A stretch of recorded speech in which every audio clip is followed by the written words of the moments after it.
아멘. 오늘은 성령의 보내심을 받아라는 제목으로 하나님의 말씀을 함께 나누겠습니다.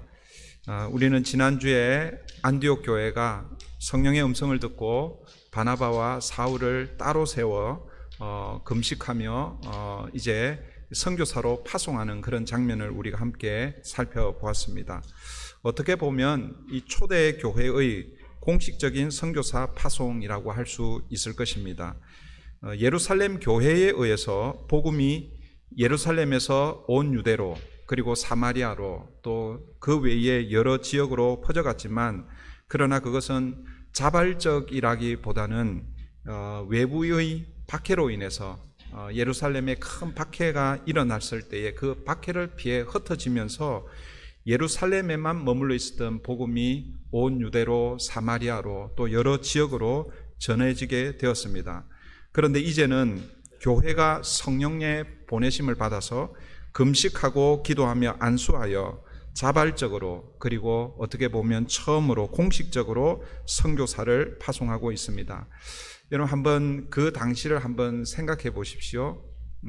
당시가 로마 시대잖아요, 그죠?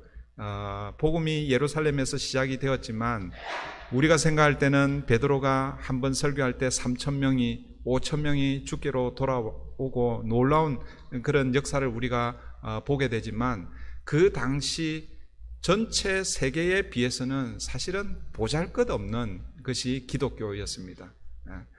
그런 거대한 이 열방을 향해서 어떻게 보면 공식적으로 첫 선교사 두 사람이 파송받고 있습니다. 그러나 여러분, 우리가 기억해야 할 것은 예수님의 그 천국 비유 중에 여러 비유가 있지만 겨자씨 비유를 여러분 기억하실 것입니다.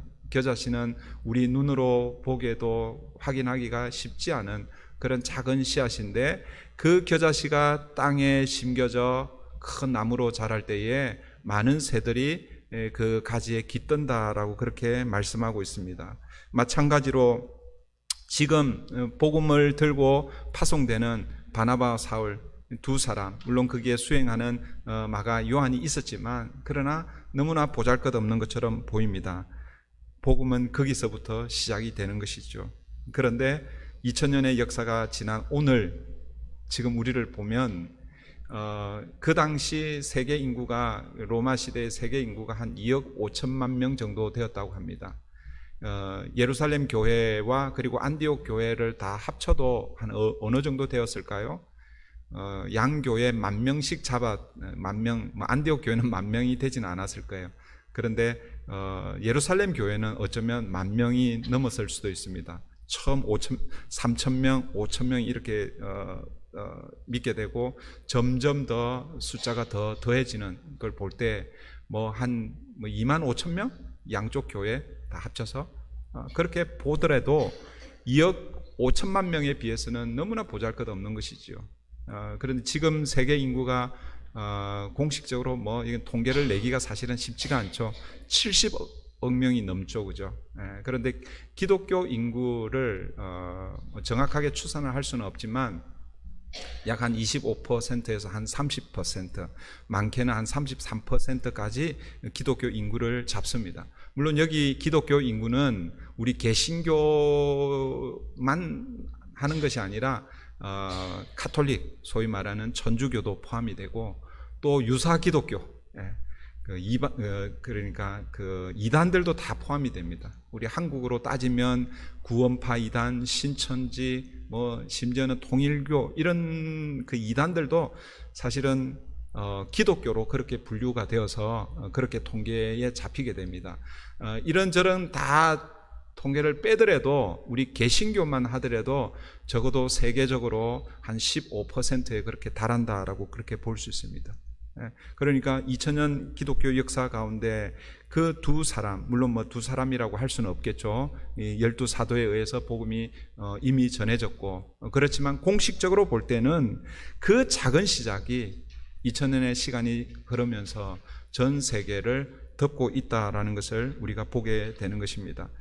그 두 사람의 그 첫 시작이 오늘 이 두 사람을 통해서 시작되는데 4절을 한번 보겠습니다. 4절입니다. 두 사람이 성령의 보내심을 받아 실루기아에 내려가 거기서 배 타고 구브로에 가서, 바나바와 이 사울의 첫 선교지가 어디 있냐면 이 구브로입니다. 이 구브로는 사실은 이 구브로는 어떤 지역이냐면, 여러분 11장에서 안디옥 교회가 어디에서 온 사람들에 의해서 이 안디옥 교회가 시작이 되었습니까? 구브로와 구레네 그 지역에서 이름 모를 몇 명의 성도들이 안디옥, 시리아 안디옥 그 지역에 와서 복음을 전했는데 교회가 시작이 되고, 그 교회가 계속해서 점점 커지니까 예루살렘 교회가 책임자로 누구를 파송하였습니까?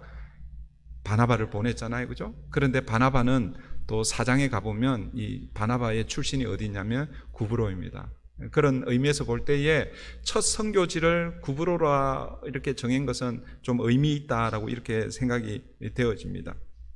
이 사람들이, 그러니까 시리아의 그 항구 도시가 실루기아인데 그 실루기아에서 배를 타고 이 구브로 섬에 도착합니다. 구브로 섬에 도착한 어쩌면 가장 가까운 지역이 살람이었던 것 같아요. 그래서 구브로 나중에 제가 한번 지도를 보여드리겠습니다. 그 1차 전도 여행이 어느 정도 진행이 되면 그때 한번 지도를 제가 보여드리겠는데, 이 바나바 사울의 1차 전도 혹은 선교 여행이 첫 번째 구브로 섬인데, 구브로 섬을 한번 여러분 제주도라고 생각하면, 섬을 딱 생각할 때 이 시리아에서 실루기아에서 배를 타고 오면 여러분들이 볼 때는 이쪽입니다. 이쪽 여기에 도착하는 거예요. 그러니까 구브로 섬을 기준으로 했을 때는 동쪽 항구에 도착을 해서 그래서 나중에 6절 7절 보면 이 섬 가운데를 횡단해서 마지막 이 구브로 섬의 서쪽 지역이죠. 이 바보섬에 이렇게 도착하게 되면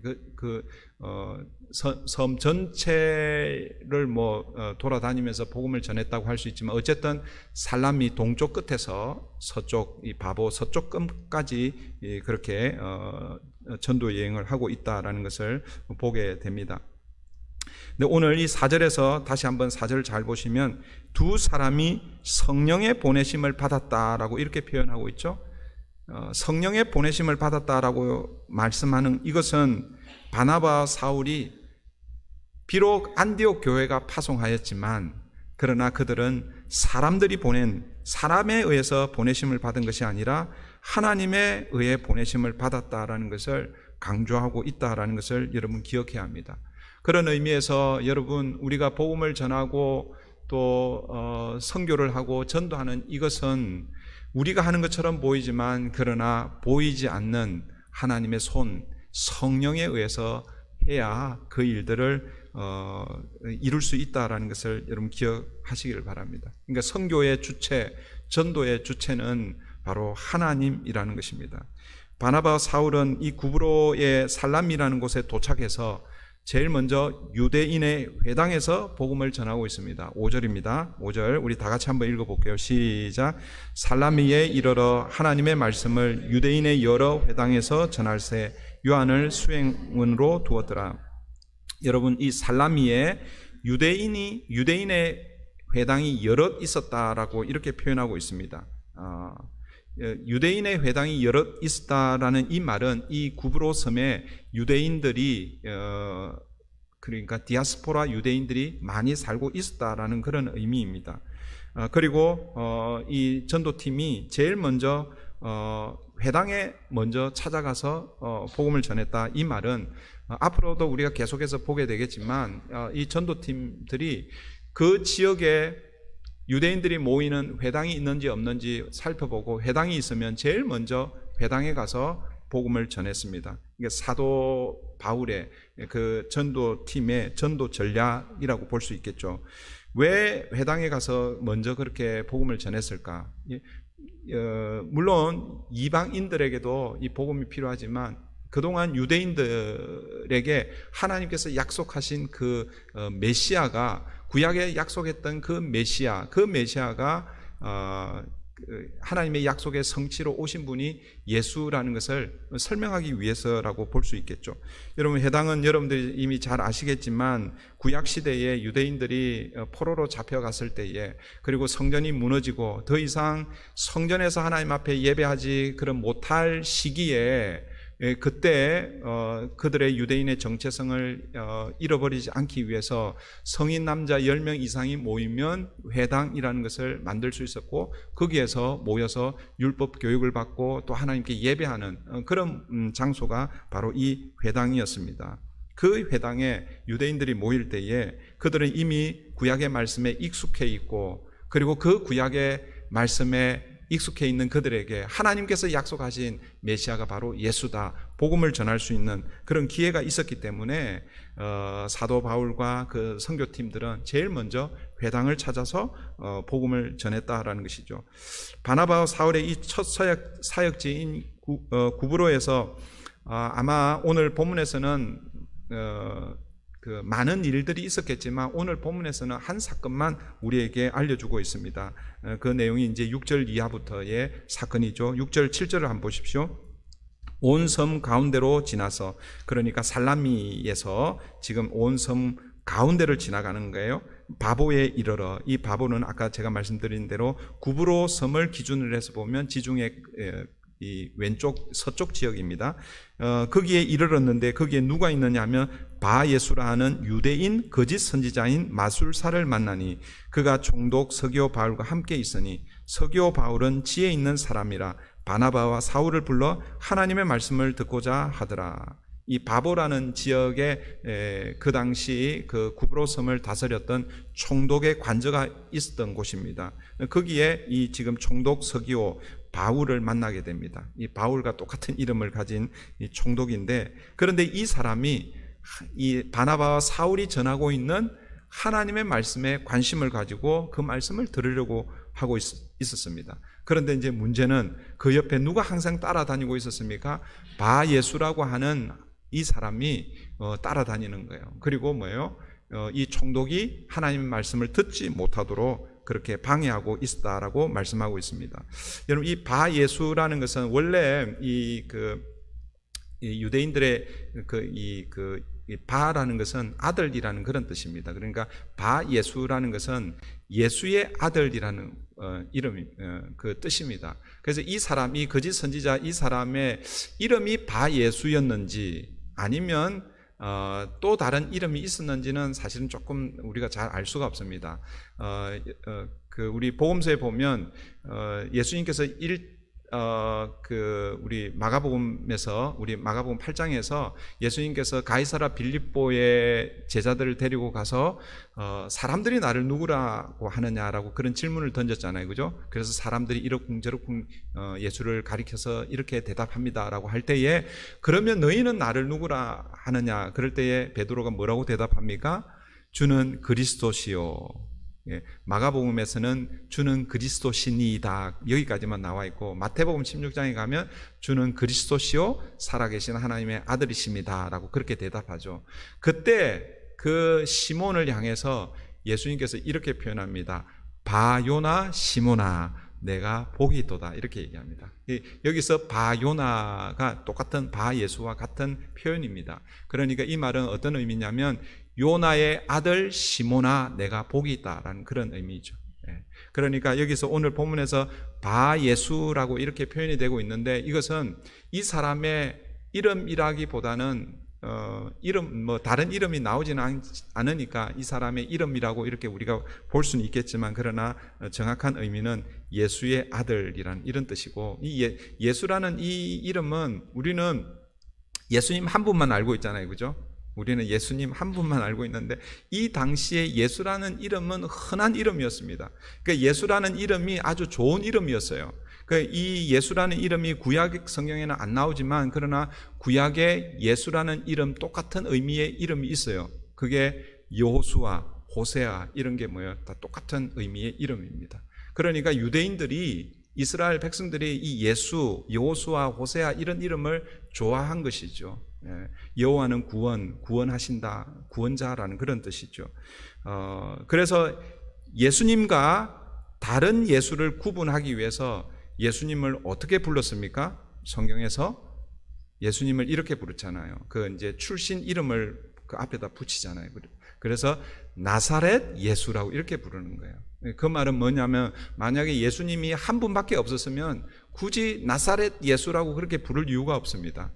그러니까 여러 예수가 있으니까 우리가 믿는 그 예수를 어떻게 부르는 거예요? 나사렛 예수, 나사렛 출신의 예수라고 그렇게 부르는 것이죠.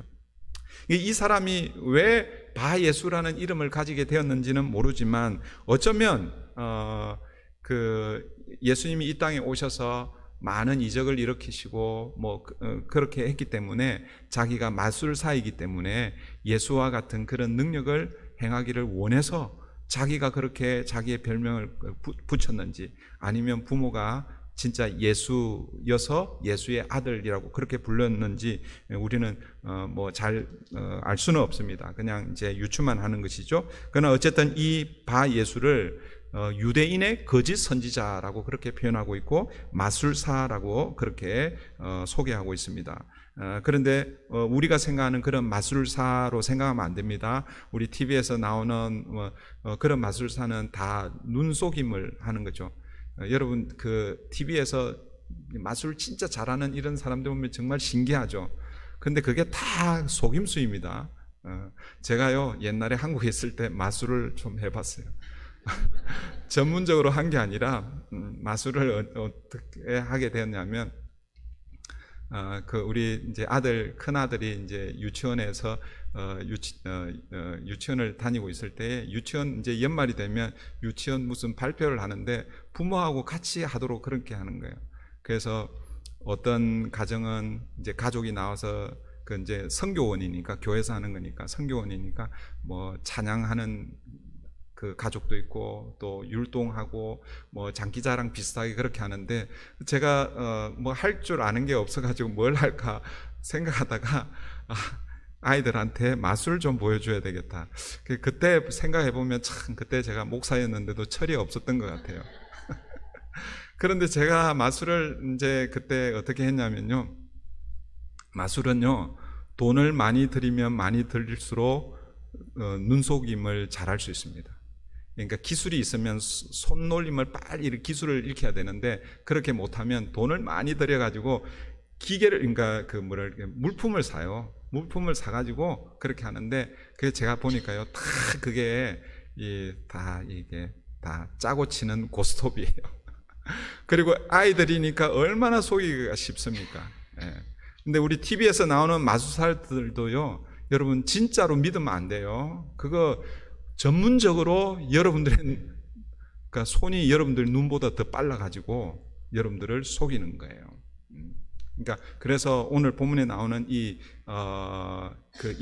마술사를 그런 마술사로 생각하면 안 됩니다. 그러니까 이 당시의 마술사는 우리가 생각하는 그런 마술사가 아니라 어떤 마술사냐면 이 헬라어로 이 마술사를요 마고스라고 하는데 이 마고스라는 이 단어가 예수님이 출생했을 때 그 동방의 박사들이 예수님의 그 탄생을 경배하기 위해서 왔잖아요, 그죠? 그 동방의 박사들을 일컬어서 마고스라고 그렇게 불렀습니다. 그러니까 그 사람들도 마술사라기보다는 사실은 그 사람들은 뭐예요? 그 별을 관찰하는 점술사, 뭐 이런 오늘 우리로 얘기하면 사실은 과학자에 가까운 그런 사람들이죠. 그런 별의 움직임 혹은 자연의 현상의 움직임을 오랫동안 관찰하면서 날씨가 어떻게 될 것이고 그리고 앞으로 어떤 일이 일어날 것이고 이런 그 미래의 일들을 예측했던 사람들이 이런 마고스라는 것이죠.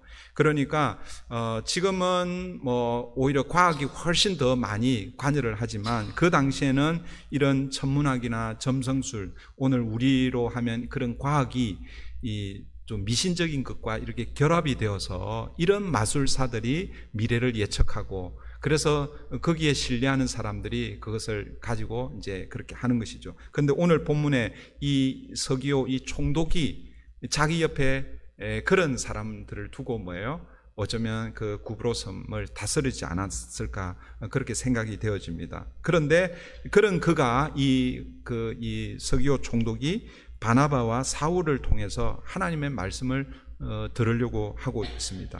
그런데 이때 바예수라는 이 거짓 선지자가 어떻게 하고 있습니까? 8절 보십시오. 8절. 이 마술사 엘루마는 이 이름을 번역하면 마술사라. 그러니까 마술사라는 게 두 번 반복되고 있죠. 그러니까 어떤 학자들은 이 엘루마라는 이것은 그 당시 아마 그 구브로 그 지역에서 총독 옆에서 어떤 직책을 수행하던 어떤 직책이었을 것이다라고 이렇게 해석하시는 분들도 있습니다. 그런데 오늘 본문에서는 그것을 마술사라고 이렇게 표현하기에 아마 이 엘루마라는 이 단어는 그 당시 아람어로 엘루마였고 그것을 이제 번역을 하면 마고스 그다음에 뭐 이 마술사라고 그렇게 이제 번역을 할 수 있을 것입니다. 근데 이 엘루마가 그들을 대적하여 바나바와 사울을 대적하여 총독으로 믿지 못하게 힘쓰니, 그러니까 하나님의 말씀 복음을 믿지 못하도록 힘쓰고 있다라고 이렇게 표현하고 있습니다. 결국 뭐예요? 이 엘루마 마술사는 하나님의 말씀 복음을 듣지 못하도록 그들 가운데 서서 막아서고 있다라는 것이죠. 바예수가 어떤 뜻이라고요? 원래 의미는 바예수는 예수의 아들이라는 그런 의미입니다. 그걸 다르게 표현하면 구원자의 아들, 구원자라는 그런 의미입니다. 그런데 여러분, 구원을 받으려면 무엇을 받아야 되는 거예요? 무엇을 깨달아야 되는 거예요? 무엇을 영접해야 되는 거예요? 복음을 영접해야 되죠. 복음의 핵심, 복음의 중심, 예수 그리스도를 구주로, 주님으로 영접할 때에 구원을 얻게 되는 것입니다. 하나님의 자녀가 되는 것입니다. 그런 이름을 가지고 있는 이 바예수라는 이 사람이 지금 서기오 총독 앞에 구원이 문턱 앞에 서 있는 거예요. 바나바 사울의 그 복음 메시지를 듣고 그 복음을 받아들이면 이 사람이 구원을 받게 되는데, 그런데 바예수라고 하는 이 엘루마, 이 마술사가 하나님의 말씀, 복음을 듣지 못하도록 방해하고 있습니다. 사랑하는 성도 여러분, 지금 서기오 이 총독이 서 있는 자리가 어디입니까?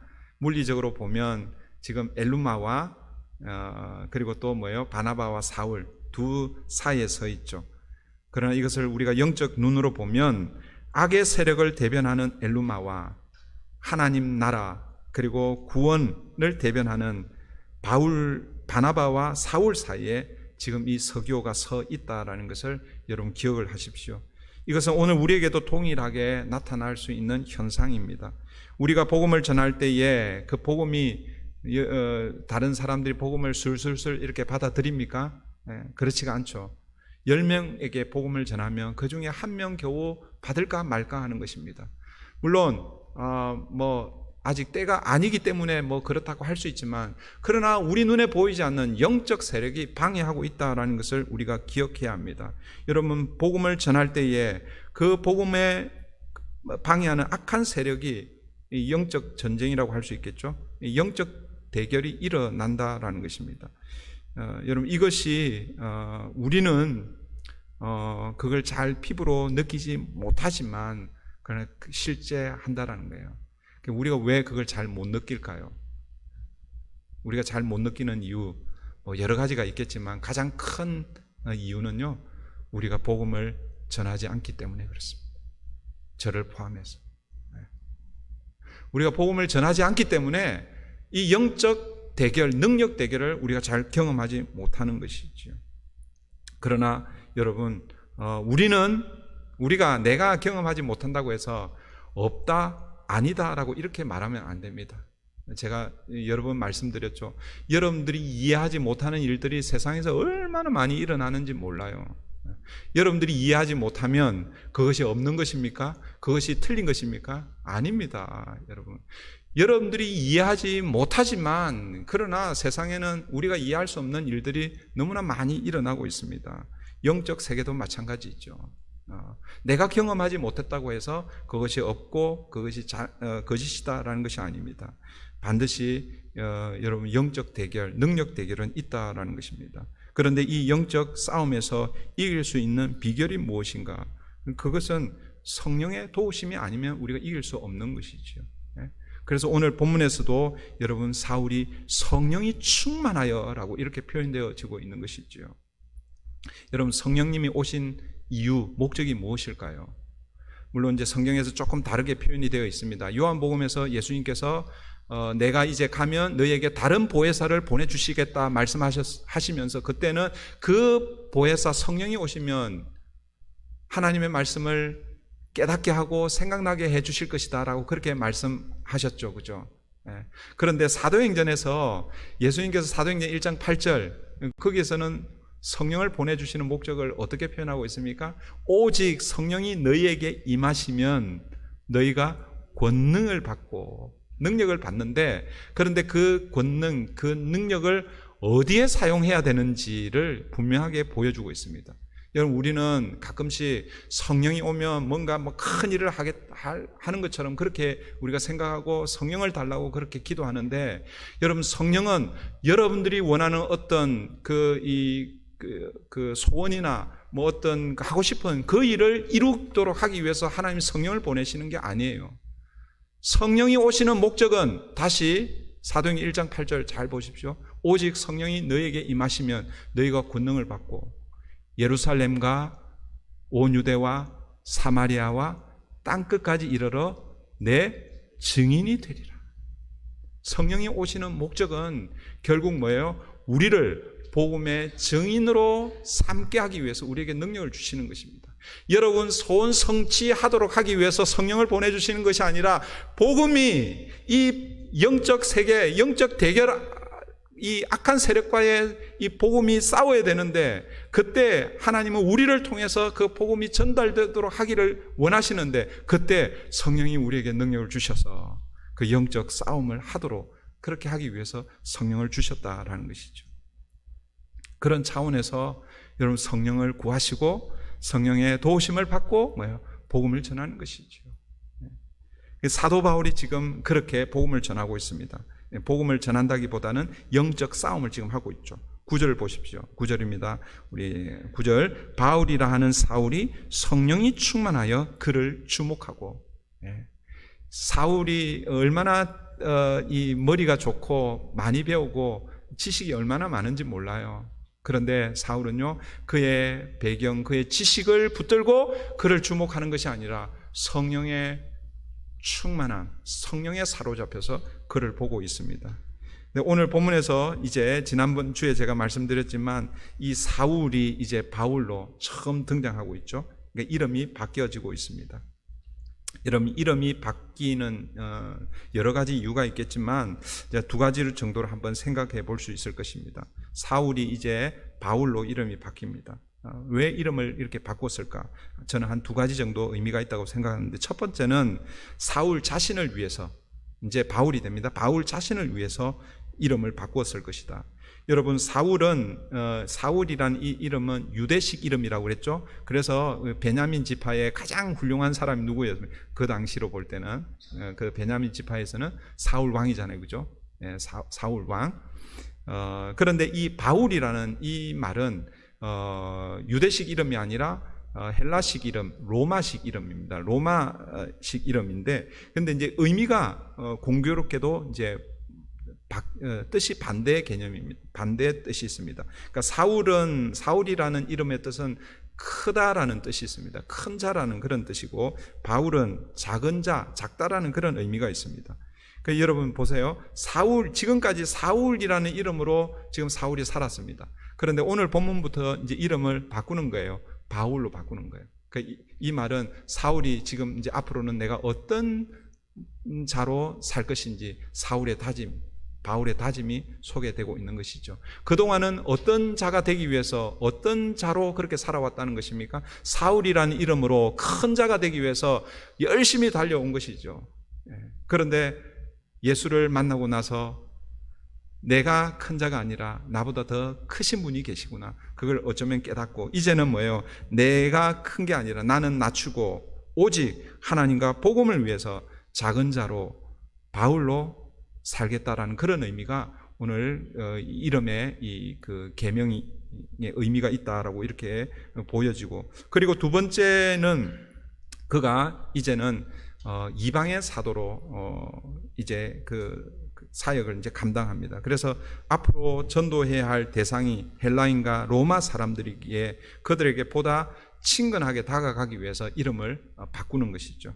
그래서 유대식 이름을 버리고 로마식 이름으로 바꾸었다라고 이렇게 볼 수 있을 것입니다. 이 사울이 이제 오늘 본문부터 이제 바울로 이제 바뀝니다. 이 바울이 성령이 충만하여 그 엘루마를 주목하고 있습니다. 그러니까 성령의 능력으로 영적 싸움, 능력 대결을 하고 있는 것이지요. 여러분 기억하십시오. 우리는요, 원하든 원하지 않든 영적 싸움에 있다는 것을 여러분 기억해야 합니다. 여러분들 많은 사람들이 나는 평화를 좋아하고 나는 싸우고 뭐 전쟁을 싫어한다라고 이렇게 이제 표현하기도 합니다. 그러나 여러분이 아무리 평화를 좋아해도 예수를 믿는 순간 여러분은 영적 전쟁에 들어오게 됩니다. 예수를 믿기 전에는 여러분은 영적으로 어디에 어느 진영에 머물러 있었어요? 사탄의 세력에 머물러 있었습니다. 그래서 여러분들이 싸울 필요는 없었습니다. 그런데 예수를 믿는 순간 여러분 이제 동네가 바뀌는 거죠. 진영이 바뀌는 거예요. 악의 세력에 있다가 이제는 뭐예요? 의의 세력, 하나님의 나라 백성이 되는 거예요. 그런데 이 악의 세력이 그냥 두지를 않는 것이죠. 계속해서 뭐예요? 여러분들을 무너뜨리고 넘어뜨리고 실족하게 하는 것입니다. 여러분 예수를 믿고 나서 나는 전혀 갈등이 없다라고 이렇게 말하시는 분들이 있으면은 그 신앙을 의심해 봐야 됩니다. 나는 예수 믿고 그때부터 예수 믿는 순간 그때부터 나는 지금까지 하나님께서 화평으로 나를 인도하셨다. 그럴 수가 없는 거예요. 그럴 수가 없는 것입니다. 죄송한 얘기지만 만약에 그렇다면 그것은 예수를 제대로 믿지 않거나 아니면 이 악의 세력에서 아무 신경도 안 써도 되는 그런 폐잔병 같은 그런 존재이거나 여러분 기억하십시오. 우리가 예수를 믿는 순간 우리의 진영이 바뀌고 우리의 진영이 바뀌면 거기서부터 갈등이 일어나고 싸움이 일어나고 그렇게 그런 게 있다라는 거예요. 그런 걸 경험하시는 분들이 힘들죠. 때로는 고통스럽고 때로는 아프고 왜 나에게만 왜 우리 가정에만 내가 예수를 믿고 열심히 살려고 하는데 왜 이런 어려움을 주십니까? 그렇게 원망할 때도 있죠. 그런데 여러분 기억하십시오. 여러분들이 지금 믿음의 삶을 잘 살고 있다는 반증입니다. 어렵고 힘들 때에 그때 여러분 우리를 도우시는 주님을 바라보시기를 바랍니다. 여러분 성령에 충만한 이 바울이 이제 엘루마를 향해서 그의 정체를 드러내고 있습니다. 10절 보십시오. 10절입니다. 이르되 모든 거짓과 악행이 가득한 자요 마귀의 자식이요 모든 의의 원수여 주의 바른 길을 굽게 하기를 그치지 아니하겠느냐. 바울이 엘루마를 향하여 무엇이라고 말합니까? 거짓과 악행이 가득한 자, 마귀의 자식, 모든 의의 원수라고 합니다. 바예수, 예수의 아들, 구원자의 아들이 아니라 누구의 아들이라는 것입니까? 마귀의 아들이라는 것입니다. 하나님의 원수라고 그렇게 분명하게 그의 정체를 드러내고 있는 것입니다. 그러니까 이제 영적 대결이 일어나는 것이죠. 그리고 그를 향해서 지금 바울이 징계 심판을 선언합니다. 11절 보십시오.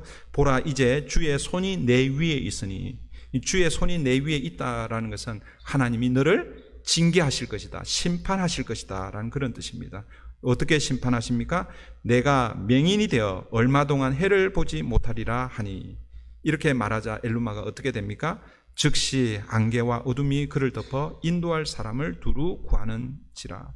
하나님의 심판이 그에게 임하여 얼마 동안 해를 보지 못하게 되었습니다. 이 해를 보지 못하게 되었다라는 것은 눈이 멀었다라는 그런 의미죠.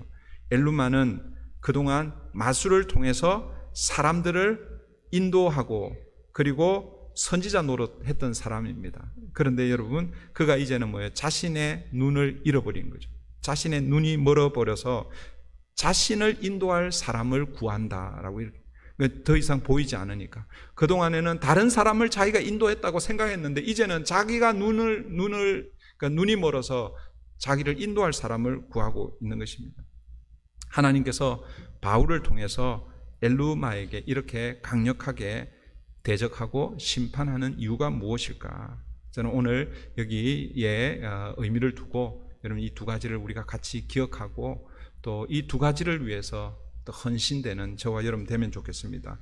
왜 하나님께서 이 엘루마를 이렇게 다루고 계시는가? 크게 두 가지인데, 근데 이거 잘 보면 한 가지예요. 한 가지인데 나누자면 두 가지로 나눌 수 있습니다. 첫 번째는 왜 엘루마, 이 거짓 예언자, 거짓 선지자, 이 마술사를 이렇게 징계하시는가? 첫 번째는 복음 때문이죠. 복음의 진리 때문이고, 두 번째는 영혼을 사랑하는 그 영혼 구원을 위해서 하나님께서 그렇게 하시는 것입니다. 그러니까 이게 두 개가 사실 같은 의미입니다. 복음이 바르게 선포되어야 죽어가는 영혼들이 주께로 돌아오는 거예요. 그래서 복음을 전하고 생명을 살려내는 것. 이 목적 때문에 지금 하나님께서 바울을 통해서 엘루마를 지금 징계하고 심판하고 있다라는 것입니다. 여러분, 엘루마를 징계하고 나니까 어떤 일이 일어납니까? 12절 보십시오. 우리 12절 다 같이 읽습니다. 시작. 이에 총독이 그렇게 된 것을 보고 믿으며 주의 가르치심을 놀랍게 여기니라. 엘루마를 징계하자. 엘루마 때문에 막혀 있었던 복음이 이제는 뭐예요? 총독에게 흘러가는 거예요. 그리고 총독은 그 복음을 믿고 주의 가르치심을 놀랍게 여겼다라고 말씀하고 있습니다. 이걸 다르게 표현하면 하나님이 이 서기오 총독, 이 영혼을 구원하기 위해서 지금 엘루마를 소위 말해서 제거하는 것이죠. 물론 죽이지는 않으셨지만 그를 눈멀게 해서 그 사건을 보면서 바나바와 바울이 전하는 이 복음이 서기오 총독에게 들어가게 됩니다. 영혼 구원이 일어나는 것입니다. 복음의 진리를 지키기 위해서, 그리고 한 영혼을 구원하기 위해서 하나님은 엘루마를 이렇게 다루신 것입니다. 그런데 오늘 본문 11절을 우리 다시 한번 자세히 보시면 하나님은 총독의 영혼만 사랑한 것이 아니라 엘루마의 영혼도 사랑하셨음을 우리가 짐작할 수 있습니다. 11절을 우리 다시 한번 볼게요. 11절입니다. 보라, 이제 주의 손이 내 위에 있으니 내가 맹인이 되어 얼마 동안 해를 보지 못하리라 하니 즉시 안개와 어둠이 그를 덮어 인도할 사람을 두루 구하는지라. 분명히 하나님은 엘루마를 지금 징계하고 계시죠. 그리고 그 결과로 어떻게 되었습니까? 눈이 멀었잖아요. 그죠? 그런데 전제가 달려 있습니다. 어떤 전제가 달려 있습니까? 얼마 동안 해를 보지 못하리라. 그러니까 지금 이 엘루마가 영원히 맹인이 된다는 그런 의미가 아닙니다. 이 얼마 동안이 얼마의 기간인지는 모르지만 그러나 뭐예요? 그 기간이 지나면 다시 보게 된다는 그런 의미이죠. 여러분, 이 얼마 동안 혹은 잠시 맹인이 된다는 이것은 어떤 의미가 담겨 있습니까? 그 맹인이 된 그 얼마 동안, 그 잠시 동안 자기의 자신을 돌아볼 수 있는 기회를 하나님께서 주시는 것이다 라고 그렇게 우리가 볼 수 있습니다. 사랑하는 성도 여러분, 이 지금 엘루마 이 사람이 지금 눈이 머는 이 장면을 통해서 여러분 누가 연상이 됩니까? 네? 우리 사도행전을 쭉 살펴봤으면 누가 한 사람이 탁 연상이 돼야 되잖아요. 그죠? 네, 바울이 연상이 되잖아요. 그죠? 여러분, 사도 바울이 전에 어떤 사람이었습니까? 사도 바울도 예수님을 만나기 전에는 교회를 핍박하고 예수 믿는 자를 잡아 옥에 가두고 죽이려고 했던 사람입니다. 복음의 진리를 막아섰던 사람이죠. 여러분, 바예수, 이 엘루마와 단순 비교해 볼 때 사실 사도 바울이 더했으면 더했지 덜 하지 않습니다. 물론 바예수의 그 삶이 자세하게 나와 있지는 않지만 우리가 성경에 나타난 것을 단순 비교해 보면 사울이 어떤 자인지 훨씬 더 우리 무게를 만약에 저울에다가 이 사울과 이 엘루마의 그 악행을 이렇게 무게를 우리가 달 수가 있다고 하면은 달아보면 누가 더 훨씬 더 무거운 죄를 범하고 있습니까? 사울이죠. 사울. 스데반을 죽이는데 앞장섰고, 그 이후에 예수 믿는 자들을 잡아 옥에 가두고 죽이려고 그 위임장까지 받아서 다메섹까지 갔던 사람이 바로 사울입니다. 그리고 그런데 그때 그가 뭐예요? 눈이 멀는 그런 장면이 있잖아요. 그죠? 그리고 여러분 사도행전 9장 한번 살펴보십시오. 사도 바울도 눈이 멀어서 자기 스스로 움직일 수가 없어서 다른 사람의 부축, 인도를 받아서 갔다라고 그렇게 표현하고 있습니다. 오늘 본문에도 보면 비록 이 사람이 거짓 선지자고 말술사였지만 그러나 하나님께서 그에게 얼마 동안 눈이 멀게 하고 그리고 다른 사람들에 의해서 그렇게 인도받도록 그렇게 하고 있습니다. 여러분, 이 엘루마에게 임한 이 징계, 이 심판은 단순히 그를 심판하시는 그런 의미만 아니다라는 거죠. 영적 소경이었던 바울 자신의 경험을 비추어 보아서 비록 거짓 선지자인 이 바예수에게도 하나님 나라 복음이 열려져 있다라는 것을 우리에게 보여주고 있는 것입니다. 잠시 눈이 먼 가운데서 너도 사람들의 손에 이끌려가며 영적 소경임을 깨닫고 하나님 앞에서 회개하고 복음을 믿으라라는 그런 의미가 여기에 담겨 있다라는 것입니다. 이제 말씀을 맺습니다. 오늘 본문을 통해서 우리가 기억해야 할 것, 우리가 지키고 우리가 관심을 쏟아야 할 것 무엇입니까? 바로 우리가 지켜야 할 것은 복음의 진리. 그 복음의 진리가 사람들에게 흘러갈 수 있도록 영혼에 대한 영혼 사랑, 영혼 구원에 대한 관심이 우리에게 필요할 것입니다. 이것이 뭐예요? 하나님의 마음이고 하나님의 소원일 것입니다. 오늘 이 본문을 통해서 복음의 진리에 대해서 영혼 구원에 대한 하나님의 마음이 무엇인지를 깨닫기를 바랍니다.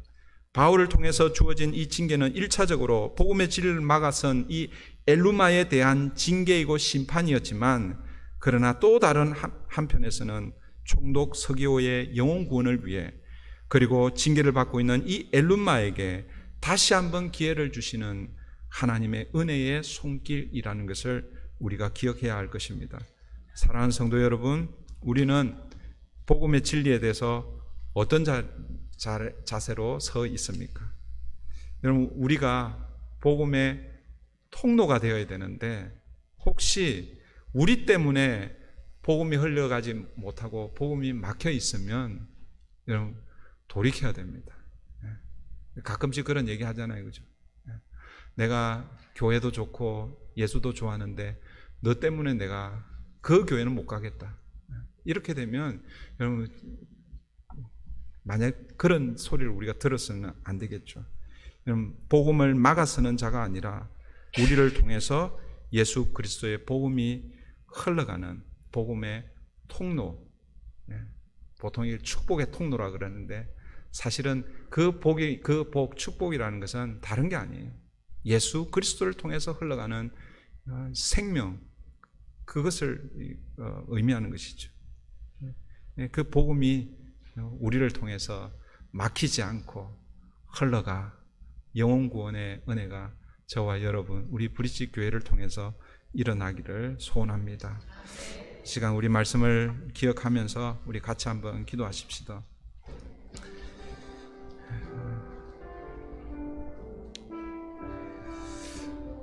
우리는 바울처럼 이렇게 복음을 전하지는 못하지만 우리는 엘루마처럼 복음을 막아서는 데는 아주 도가 트일 수 있습니다. 여러분 이 시간 우리 함께 오늘 말씀을 생각하면서 혹시 내 말과 행동으로 인해서 나를 통해서 복음이 흘러가야 하는데 복음이 흘러가지 못하고 막혀 있었다면 하나님 나를 긍휼히 여겨주시고 나를 사용하여 주셔서 우리 브릿지 교회를 사용하여 주셔서 복음이 흘러가는 복음의 통로가 되는, 그래서 영혼 구원이 일어나는 우리 교회를 통해서 하나님의 나라 백성들이 점점 더해져가는 교회 될 수 있도록 하나님 우리를 사용하여 주십시오. 나를 사용하여 주십시오. 우리 교회를 사용하여 주십시오. 이제 우리 함께 말씀을 붙들고 같이